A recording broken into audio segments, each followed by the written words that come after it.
Are there more than two sexes? That's actually a very controversial question that I was inspired to answer from this quote from Australian Senator Anning. Hang on, don't go. I'm not going to talk about him anymore. I know he's getting boring.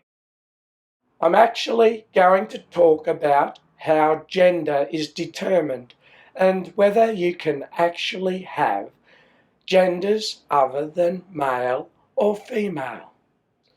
Phew. I hope someone's still watching.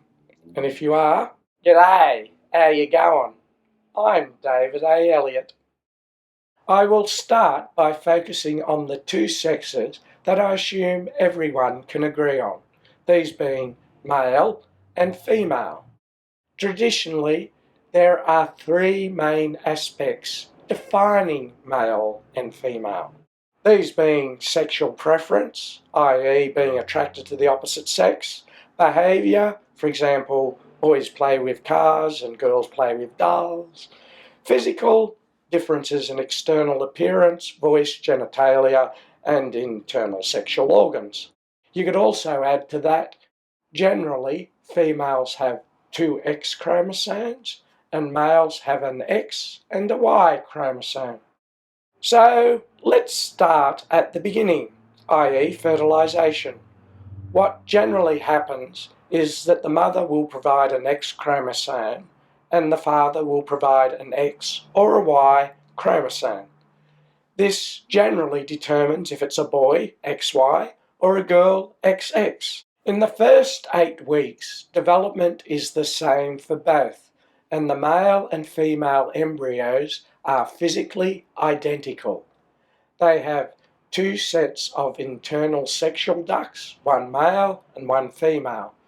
If nothing were to change, the male sexual duct would wither away and the embryo would develop into a girl. However, in the XY embryos, the testes begin producing testosterone. This causes the female sexual duct to wither away and the male sexual duct to develop into the male's internal sexual organs. Then, as a second step, the testosterone is converted into another hormone, dihydrotestosterone, or DHT for short. The two hormones are known as androgens. The second androgen causes the external genitalia to develop into the external male sexual organs. In other words, the natural tendency for a fetus is to develop into a female. However, if a fetus has a Y chromosome, then male development is usually imposed on it. I guess you could say that men are a subspecies of women. What does that mean? I guess many hours of philosophical debate over a few drinks, with no real conclusion. Now, it is possible the cells in the XY fetus may not recognise the androgens. This is known as androgen insensitivity syndrome.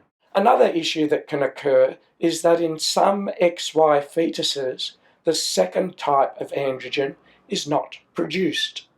In both cases, the XY fetus will develop into a baby with testes, but externally appears to be a baby girl.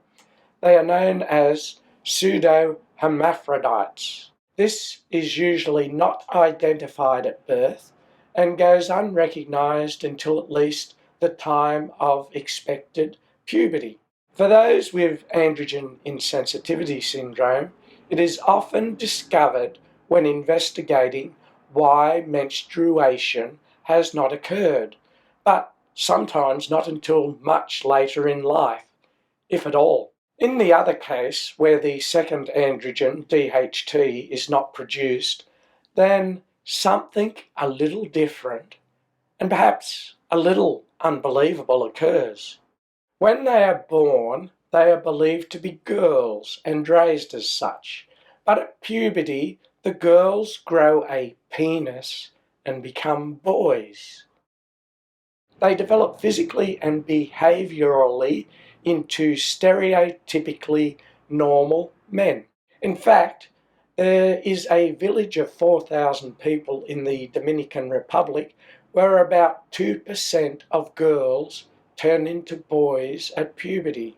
In this village, they celebrate this event, and thereafter they are treated and raised like any other male member of their community.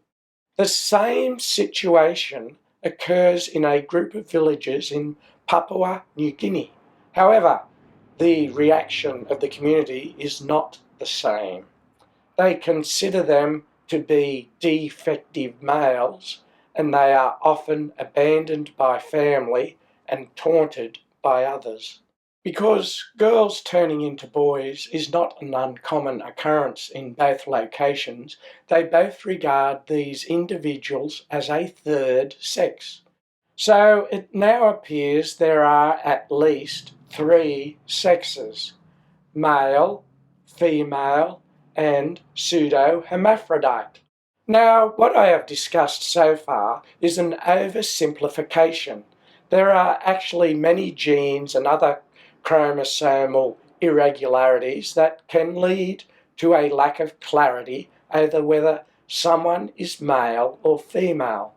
These are all grouped together as being intersex. If you separate them out, then you clearly have many different sex types. Here is a list of some of the intersex types. For example, Klinefelter syndrome people have at least 2 X chromosomes and 1 Y chromosome. They generally identify as male, and symptoms vary, but they often have less developed masculine features and may develop breasts at puberty, among other ambiguous sexual traits. True hermaphrodites often have some cells with XY chromosomes and the others have XX chromosomes. This is called Mosaicism. This often results in ovotestes, so in effect they are both male and female. There is even one case of someone who had 96% of their cells with XY chromosomes, but they gave birth to a baby.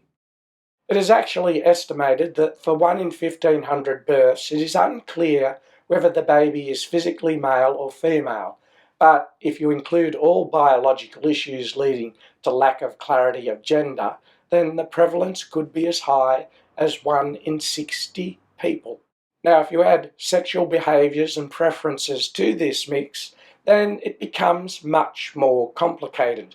I know some people will say it's all in their heads, but it is well established that genetics does affect behaviours, including sexual behaviours and preferences. The question then becomes how much of this is influenced by genes and how much is influenced by the environment. In other words, the continual argument about nature versus nurture. It seems clear that from a biological perspective, not everyone is either 100% male or female, and a range of variations exist between the two.